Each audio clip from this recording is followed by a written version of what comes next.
Hello students, my self BN Singh from solar technology.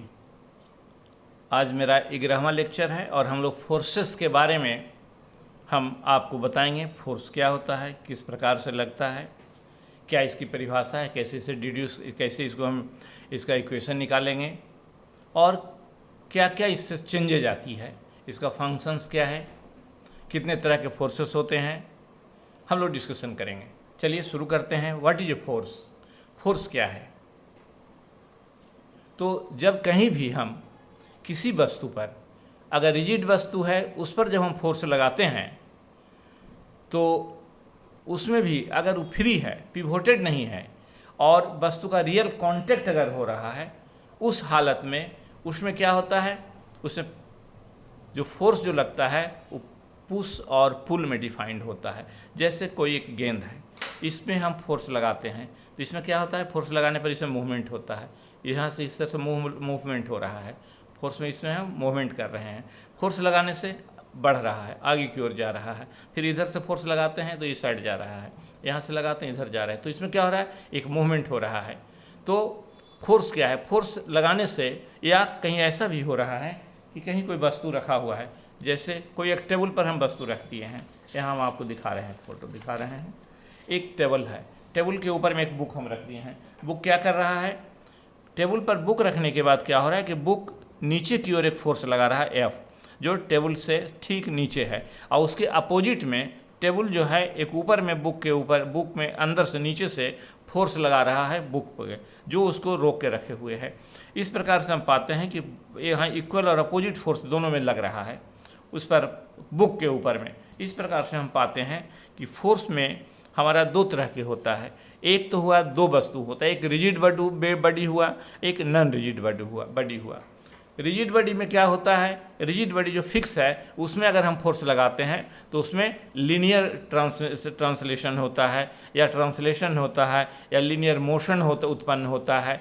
लेकिन वही वस्तु अगर हमारा नॉन रिजिड है, नॉन रिजिड में अगर हम फोर्स लगाएंगे तो क्या होगा, वो वस्तु जो है पचक जाएगा। इसमें हम अगर दो तरह से फोर्स लगाते हैं तो देखिए ये क्या, इसका शेप चेंज हो रहा है, शेप चेंज हो जाता है। लेकिन रिजिड बॉडी जब है उसमें उसका शेप, साइज, डायमेंशंस और स्ट्रक्चर्स चेंज नहीं होता है। लेकिन जब नॉन रिजिड बॉडी है उसमें उसका शेप, साइज और स्ट्रक्चर देखिए चेंज हो रहा है। दोनों तरफ से हम फोर्स लगा रहे हैं, दोनों तरफ से फोर्स लगा रहे हैं। उसके अलावा क्या हो रहा है कि हमारा कि जो पिवोटेड है, अननोन पिवोटेड है, मानते हैं कि कोई ऑब्जेक्ट है, यहाँ हम इसको पिवोटेड नहीं किए हैं, फिक्स रखे हैं, फ्री है, बिना पिवोटेड है। इसमें अगर हम कोई लगा रहे हैं तो इसमें लीनियर मूवमेंट आ रहा है, लीनियर मोशन इसमें आ रहा है, इसमें लीनियर मोशन आ रहा है। लेकिन जब इसको हम पिवोट कर देते हैं, एक जगह हम फिक्स कर देते हैं, तो इसमें अगर ए साइड से हम फोर्स लगाते हैं तो क्या हो रहा है, इसमें एक मूवमेंट आ रहा है, एक रोटेशनल मूवमेंट आ रहा है, रोटेशनल मोशन इसमें बन रहा है, और ऑब्जेक्ट को क्या कर रहा है, रोटेट करा रहा है। इस तरीक़ा से अगर हम ऊपर की ओर जब इस तरीक़ा से हम लगा रहे हैं फोर्स, तो इसका जो मोशन का जो डायरेक्शन है वह क्या है, वह एंटी क्लॉकवाइज है। क्या है? एंटी क्लॉकवाइज है। और हम लोग पढ़ने के लिए, अभी कैलकुलेट करने के लिए हम लोग इसको मान के चलते हैं कि एंटी क्लॉकवाइज को हम लोग पॉजिटिव मानते हैं। इसी वस्तु पर जो दूसरा फोर्स हम ऊपर से लगाते हैं, ऊपर से इस तरीक़ा से फोर्स लगाते हैं पिवोटेड पर, तो इसमें क्या हो रहा है, एक रोटेशनल,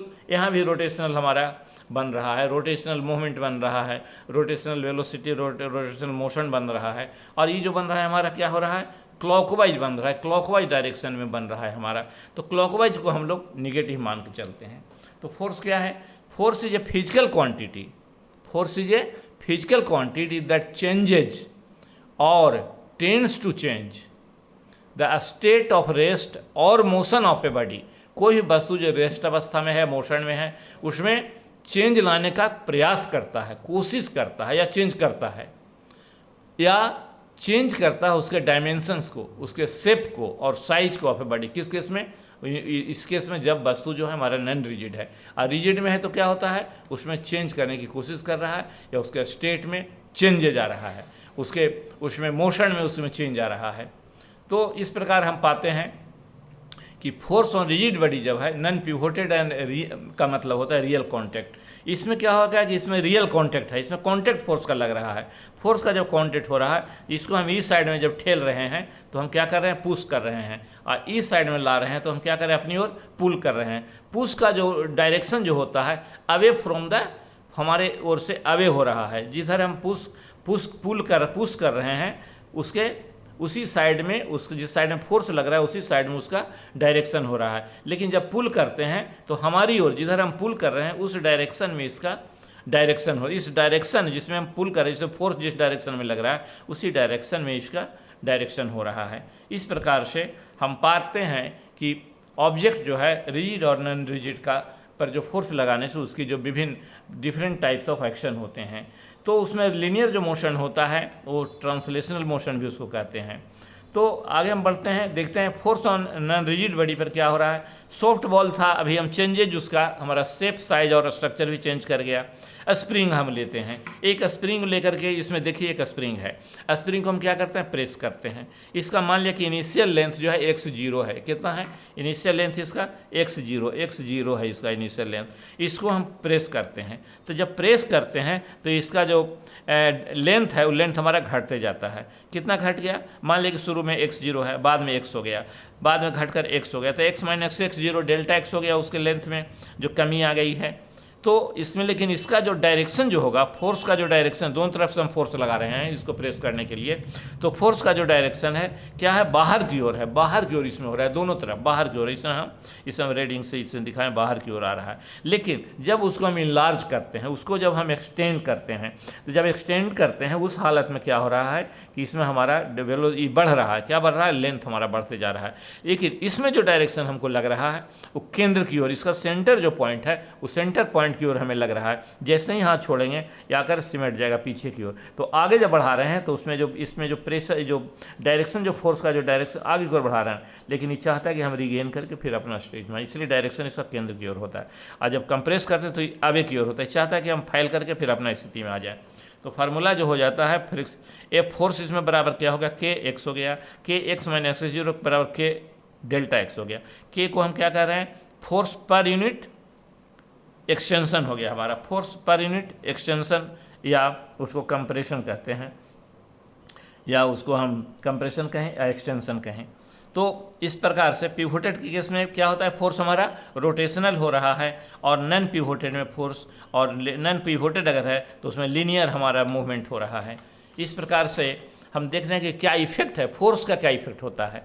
तो it sets a stationary object in the motion. अगर कोई स्टेशनरी ऑब्जेक्ट है उसमें मोशन ला देता है फोर्स लगाने के बाद, या स्टॉप ए मूविंग बॉडी, कोई मूविंग बॉडी, कोई बॉडी कोई कहीं मूव कर रहा है, उसमें अगर हम फोर्स लगाते हैं, अपोजिट दिशा में फोर्स लगा देंगे तो हमारा रुक जाता है। गाड़ी के चक्का है, गाड़ी हम ब्रेक, जब हम उसमें तेल छोड़ देते हैं, ब्रेक नहीं लगा तो धीरे धीरे धीरे अपने बढ़ते हुए अपने रुक जाता है। क्यों रुकता है, उसमें फ्रिक्शनल फोर्स काम करता है अपोजिट में। Change the speed of the object, force, या उसमें हम रोक रहे हैं, कोई भी वस्तु है, इसको हम यहाँ से हम स्पीड में जा रहे हैं, इसको हम रोक दिए, फोर्स लगा दिए, तो फोर्स लगाने से क्या हो रहा है, फोर्स लगाने से ऑब्जेक्ट रुक रहा है, इसलिए इसमें चेंजेज, इसका स्पीड में चेंजेज हो रहा है। या इसमें और भी ब्रेक लगाएंगे, धीरे धीरे ब्रेक लगाते हैं तो क्या ब्रेक भी जो हमारा उसमें जो ब्रेक लगा रहे हैं उसके चलते क्या हो रहा है, उसका मोशन में धीरे धीरे चेंजेज हो रहा है, धीरे रुकते जा रहा है, घटते जा रहा है। या फिर उसमें अगर हम फोर्स ज़्यादा फोर्स देते हैं, तेल ज़्यादा देते हैं, एक्सेलरेटर ज़्यादा देते हैं, तो क्या होता है, उसमें ज़्यादा मूवमेंट आता है, ज़्यादा मोशन, उसका स्पीड हमारा बढ़ते चला जाता है। So always changes the speed of the object when you applied the extra force. Changes direction of the moving body. हम क्रिकेट खेलते हैं, क्रिकेट में बैटिंग करते हैं, बॉल फेंकता है, बॉल फेंकने के बाद देखिएगा उसको जब बैट से मारता है तो उसका जो डायरेक्शन है पूरा डायरेक्शन चेंज हो जाता है हिट करने के बाद।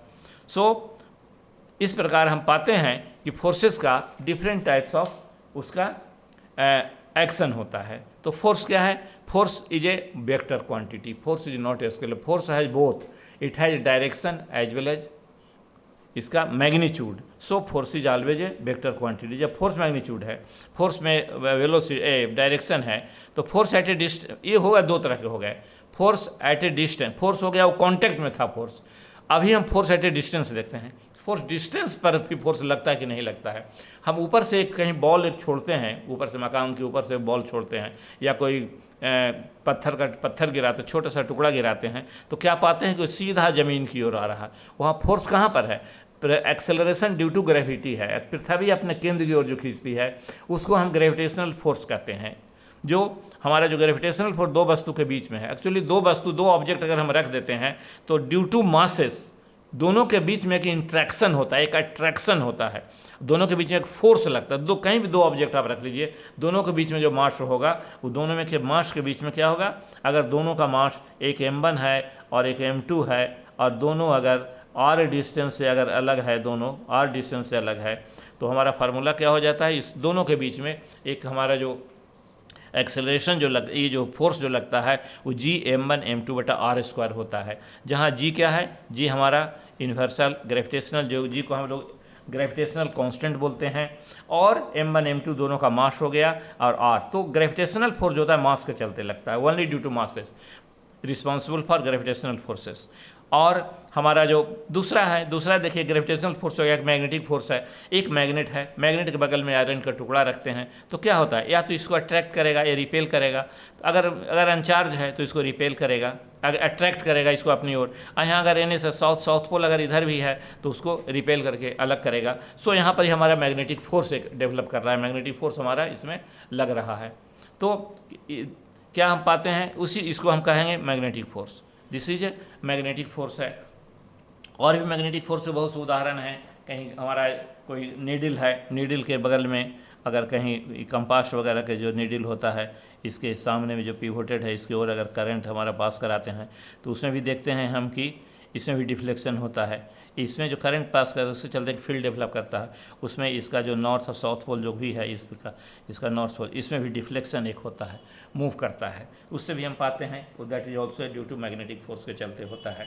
तीसरा हम एक चीज़ और देख रहे हैं कि हमारा स्मॉल पीसेस, जब माथा कंघी से जब सूखा हुआ बाल को जब झाड़ते हैं, माथा झाड़ने के बाद हम पाते हैं कि छोटे छोटे टुकड़े को, कागज़ के टुकड़ा को अट्रैक्ट कर लेता है, डिस्टेंस से अट्रैक्ट है। यहाँ भी डिस्टेंस है, यहाँ भी डिस्टेंस हो रहा है, not in contact, they are not in contact but they are attracting, they are applying a force and this force is known as electrostatic force कहते हैं। और इसके अलावा और भी बहुत से फोर्सेस है। एक न्यूक्लियर फोर्सेस है, जैसे फ्यूसन एंड फ्यूजन वगैरह जो होता है, प्रक्रियाएं जो होती हैं न्यूक्लियस में, वो that is responsible for nuclear forces.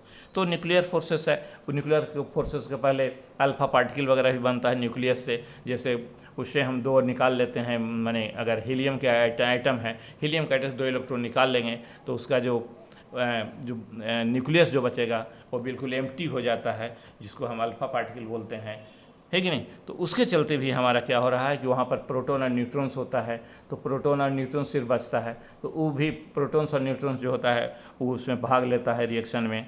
तो हम पाते हैं इस प्रकार से कि that is known as nuclear forces है, जिसके चलते फिशन एंड फ्यूजन वगैरह होता है। एक और बिग फोर्सेस होता है जिसमें हमारा बीटा माइनस और बीटा प्लस डिके वगैरह जो हो रहा है, जो काफ़ी वीक फोर्स माना गया है, that is also consider as a forces causing beta plus and beta minus. This is also a weak forces in nucleus में ही होता है वहाँ भी, लेकिन that is rather different from the nucleus forces से बिल्कुल अलग है weak forces.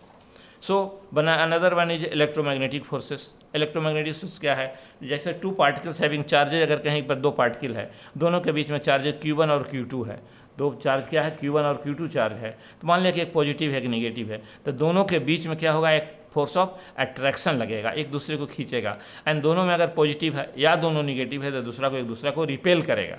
सो दोनों के बीच में जो फोर्स लगता है उसको हम लोग इलेक्ट्रिक फोर्स कहते हैं, इलेक्ट्रोमैग्नेटिक फोर्स कहते हैं, या इलेक्ट्रिक फोर्स सिंपली भी कह सकते हैं। तो that is equal to F is 1/4πε0 1/4πε0 Q1 Q2/r² आता है, Q1 Q2/r² आता है। इसमें ε0 को हम कहते हैं परमिटिविटी ऑफ फ्री स्पेस, बराबर 1/4π के होता है 8.85 × 10⁻12 c² n-1 m-2 इसका यूनिट होता है।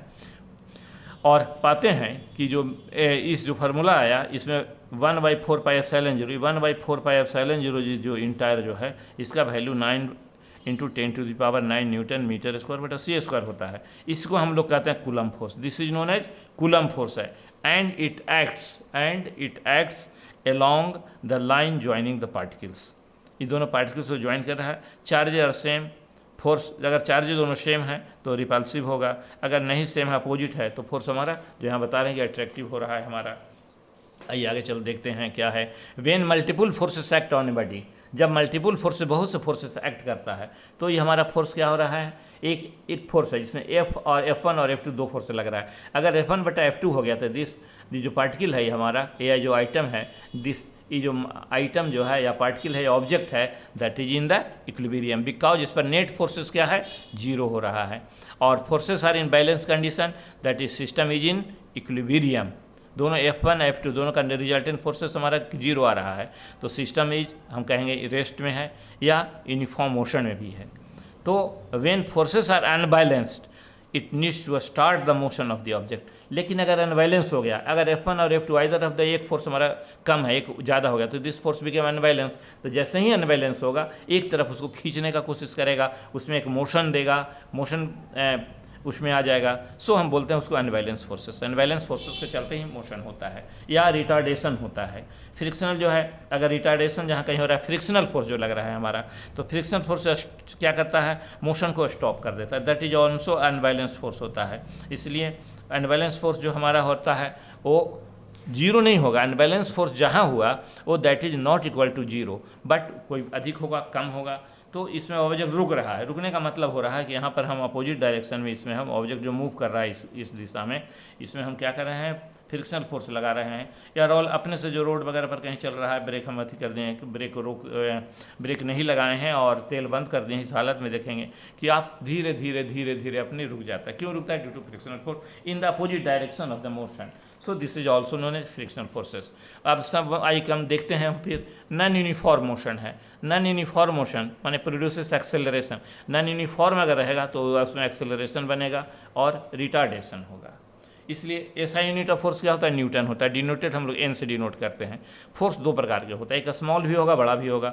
स्मॉल अगर फोर्स है वो small force increases, small increase in the speed करेगा, स्मॉल एक्सेलरेशन होगा। जब लार्ज है तो लार्ज एक्सेलरेशन होगा, लार्ज इंक्रीज इन स्पीड होगा एंड लार्ज एक्सेलरेशन बनेगा। फोर्स बराबर क्या होता है, मास इनटू एक्सेलरेशन। सो मोमेंटम क्या होगा, मास इनटू वेलोसिटी। सो P बराबर मोमेंटम को P देना तो P बराबर mass into velocity. So change of momentum is final momentum minus initial momentum बराबर mv माइनस mu। That is rate of change of linear momentum is equal to mv माइनस mu बटा t। Rate of change of जब हो रहा है तो mv माइनस mu, उसको हम क्या लिखेंगे, from second law of motion में क्या है, rate of change of linear momentum is proportional to force के हो रहा है, इसलिए f is proportional to m v माइनस यू बटा टी। तो v माइनस यू बटा टी जो क्या हो गया, ये दैट इज एक्सेलरेशन हो, a हो गया, एक्सेलरेशन हो गया। तो f बराबर m a हो गया, मास इनटू एक्सेलरेशन हो गया, और f बराबर k m है, कांस्टेंट ऑफ प्रोपोर्शनलिटी जिसको हम बोलेंगे। तो m बराबर 1 kg, एक्सेलरेशन अगर 1 है तो f बराबर हमारा 1 न्यूटन होगा, कि इसलिए k बराबर हमारा 1 हो रहा है। तो f बराबर m है, इसलिए f बराबर 1 है। तो इसमें हम क्या कहते हैं, 1 Newton is the force. What is 1 Newton? 1 Newton is the force applied to 1 kg mass producing an acceleration of 1 meter per second square. इसलिए 1 Newton बराबर 1 kg इंटू 1 मीटर पर second square, that is acceleration. CGS unit में क्या हम देखते हैं, CGS unit में हमारा फोर्स की इकाई डाइन है, 1 डाइन। 1 डाइन बराबर 1 GM इन 1 ग्राम इंटू 1 सेंटीमीटर पर सेकंड स्क्वायर, इसलिए हो गया दैट इज 1 न्यूटन बराबर, यहाँ 1 न्यूटन बराबर 1000 ग्राम हो गया। इसको चेंज कर रहे हैं हम तो 1000 ग्राम हो जाएगा। 1000 ग्राम को इसको कितना करेंगे हम, 1000 ग्राम इंटू हो जाएगा, तो माने 1 न्यूटन हो गया। और 1 उसको हम अथी डाइन में ला रहे हैं, 1 न्यूटन बराबर ग्राम हो गया, तो 1 kg है, 1 kg को ग्राम बदलेंगे प्लस इस सेंटीमीटर को है, माने सेंटीमीटर में जो है, तो मीटर 1 मीटर में होगा, 1 मीटर बराबर 100 सेंटीमीटर पर सेकंड स्क्वायर होगा, 10 टू द पावर 5 ग्राम पर हो गया, इसलिए 10 टू द 5 ग्राम सेंटीमीटर पर सेकंड स्क्वायर हो गया, इसलिए equal to 10 to the power 5 dyne. So 1 newton बराबर 10 टू द पावर 5 डाइन होगा। सो अगेन चलिए आइए देखते हैं मोमेंट ऑफ फोर्स क्या होता है, a vector quantity. Moment of force is also a vector quantity, force is also a vector quantity. तो अगर पिवोटेड है, डी डिस्टेंस पे कोई फोर्स हम एफ लगा रहे हैं, दैट इज इन जहाँ ये एंटी क्लॉकवाइज घूमेगा सो इन पॉजिटिव डायरेक्शन होगा, इसलिए मोमेंट ऑफ फोर्स बराबर क्या होगा, that is force into perpendicular distance, this is perpendicular distance. तो एन में आ जाएगा, न्यूटन मीटर में आ जाएगा। ये क्लॉकवाइज है, क्लॉकवाइज नेगेटिव होता है, एंटी क्लॉकवाइज पॉजिटिव होता है। सो हमारा उस दिशा में लग रहा है, और उल्टा दिशा में अगर हम लगा रहे हैं फोर्स निगेटिव हो जाएगा, तो क्लॉकवाइज घूमेगा, ये निगेटिव हो जाएगा। तो अब हम पाते हैं एक माने कि लॉन्ग टर्म है, कहीं पर एक लंबा आर्म है, लंबा आर्म दिया हुआ है। लंबा आर्म रहने से क्या होगा कि हमारा डी बढ़ जाएगा। तो डी जैसे ही बढ़ेगा हमारा टोटल एमओएफ बढ़ जाएगा, माने मोमेंट ऑफ फोर्स बढ़ जाएगा। तो हमको आसान होगा, जैसे गेट है लगाने का, केवाड़ी लगाने का है, उसमें अगर लंबा अगर बड़ा सा है तो उसमें हमारा फोर्स अगर हम इसमें लगाएंगे तो हमारा जैसे डी बढ़ेगा हमारा टोटल बढ़ जाएगा, लगाने में हल्का होगा, increase in moment of force हो जाता है लॉन्ग आर्म के चलते। अब देखिए फिर गेट में एमओएफ बराबर क्या होता है। अब आइए देखिए, ये गेट है, जब एमओएफ हमारा जीरो कब होगा एमओएफ जीरो, कहता है एक सवाल उठता है कि when MOF will be zero for any, कब होगा, तो फोर्स इनटू परपेंडिकुलर डिस्टेंस है। तो या तो फोर्स हमारा जीरो हो या डी जीरो हो, जो अप्लाइंग जो है लगा रहे हैं फोर्स, वहाँ का फोर्स का लगाने का हिंज से लेकर के या वहाँ से लेकर, और हम डिस्टेंस जो है हमारा डी जो आ रहा है दैट इज़ हमारा जीरो हो जाए। तो एफ जीरो कब होगा, एफ बराबर जीरो, यहाँ हम जीरो फोर्स नहीं लगाएंगे तब हमारा एमओएफ जीरो हो जाएगा। या डी बराबर जीरो कब होगा, तो डी बराबर जीरो करने के लिए हम क्या करेंगे, जहाँ पर हिंज है वहीं पर हम एफ लगा रहे हैं, तो यहीं पर फोर्स लगाएंगे, इसलिए जीरो हो जाएगा, डी बराबर जीरो, इसलिए टोटल एमएफ हमारा कितना हो रहा है, जीरो इंटू जीरो बराबर जीरो हो रहा है ना। आगे हम देखते हैं एक एग्जाम्पल है, 1 डी स्पैनर रेंज है 4 मीटर लॉन्ग है, 150 न्यूटन का फोर्स इज अप्लाइड है सोन, find the moment of force. कितना होगा moment of force into perpendicular distance, तो फोर्स कितना हो गया 150 N है, और उसको 0.4 मीटर से गुना करेंगे तो 60 Nm, this is the answer. दूसरा क्वेश्चन है कि एक 60 न्यूटन का force is applied when MOF is 60 Nm दिया हुआ है और गिवन दिया हुआ है, तो फाइंड हमको डी निकालना है। डी कितना होगा, तो एमओएफ बराबर F into perpendicular distance 60 Nm बराबर 60 N into perpendicular distance in metre, और डी बराबर 60 Nm बटा 60 N, इस 66 कट के बाकी 1 बच गया, 1 M आंसर हो गया, ये हमारा डी बराबर 1 M आ गया। दूसरा क्वेश्चन देख रहे हैं, एक 2N force is applied to open a nut, एक नट है उसको खोलने के लिए 2 न्यूटन का हम फोर्स अप्लाई कर रहे हैं, फाइंड एमओएफ निकालना है, माने मोमेंट ऑफ फोर्स निकालना है, डिस्टेंस ऑफ स्पैनर दिया और 20 सेंटीमीटर है आइसोन। तो यहाँ 2N का फोर्स लगा रहे हैं, तो एमओएफ हो गया 1 इंटू परपेंडिकुलर डिस्टेंस, इसलिए एफ इंटू परपेंडिकुलर डिस्टेंस बराबर 2N इंटू 20, कितना 20 सेंट 20 वो 100 से भागा दे दिया, मीटर में निकल गया, इसलिए 2/5 N, इसलिए एमओएफ बराबर 0.4 Nm। ठीक है, अब हम आगे देख रहे हैं कि एक और क्वेश्चन है कि 40 एक फलक्रम है, बीच में फलक्रम दिया हुआ है कि नहीं, एक रॉड दिया हुआ है, उसमें एक 20 kg का इधर से वेट दे रहे हैं, दोनों का बीच का डिफरेंस, फलक्रम और 20 kg का डिफरेंस है 40 सेंटीमीटर, इस साइड में 30 लग रहा है, 30 kg का वेट लग रहा है, इसमें 30 kg का वेट लग रहा है। और ये देखिए कैसे करेगा, ये जो दे रहे हैं 40 सेंटीमीटर जो फलक्रम से, ये चाहेगा इसको हम ऐसा करके हम इसको इस डायरेक्शन में घुमा दें, ऐसे लेके चले जाएं। ठीक है, तो ये क्या हो गया, एंटी क्लॉकवाइज हो गया, ये मैंने दी जो रोटेट कर एंटी क्लॉकवाइज, ये पॉजिटिव हो जाएगा, और ये जो है यहाँ से ऐसे घुमाएगा, ऐसे चाहेगा घुमाने के लिए, तो क्लॉकवाइज 30 वाला क्लॉकवाइज हो जाएगा, है कि नहीं। तो एंटी क्लॉकवाइज पॉजिटिव है, जानते हैं क्लॉकवाइज नेगेटिव होता है। सो एमओएफ कितना हो गया, एफ परपेंडिकुलर डिस्टेंस, तो पहले 20 kg का ले, 20 kg को इंटू 40 सेंटीमीटर से हम गुना कर दिए, 20 kg इंटू 40 सेंटीमीटर, कोई kgf लिख लीजिए, kgf लीजिए, फोर्स है तो, है ना, फोर्स का kgf हो गया, इस बराबर कितना हो गया 20 kgf इंटू 40/100 से दे दिए बराबर 8 kg आ गया, kgf आ गया मीटर। और एंटी क्लॉकवाइज ये पॉजिटिव हो गया, ये एंटी क्लॉकवाइज इसलिए पॉजिटिव हो गया। तो और दूसरा हम ले रहे हैं 30 वाला ले रहे हैं, तो 30 को 20/100 से फिर यहाँ गुना 20 यहाँ सेंटीमीटर है कर दिए हैं, तो 6 kgf मीटर आ गया है, इसको नेगेटिव में है, तो नेट मोमेंट ऑफ फोर्स कितना हो गया, ये 8 - 6 हो गया, और 8 - 6 किस में हो जाएगा, एंटी क्लॉकवाइज हो जाएगा, दैट इज पॉजिटिव हो जाएगा, इसलिए ये 2 जो आया kgf m जो है 8 - 6, तो ये हमारा 2 kgf जो आ रहा है ये पॉजिटिव आ रहा है, इसलिए नेट एमओएफ कितना हो गया 2 kgf, ये एंटी क्लॉकवाइज डायरेक्शन है। This is the answer of this question. हम आगे फिर देख रहे हैं, एक चीज़ और देख रहे हैं, इक्विलिब्रियम सिस्टम देखते हैं, व्हाट इज इक्विलिब्रियम।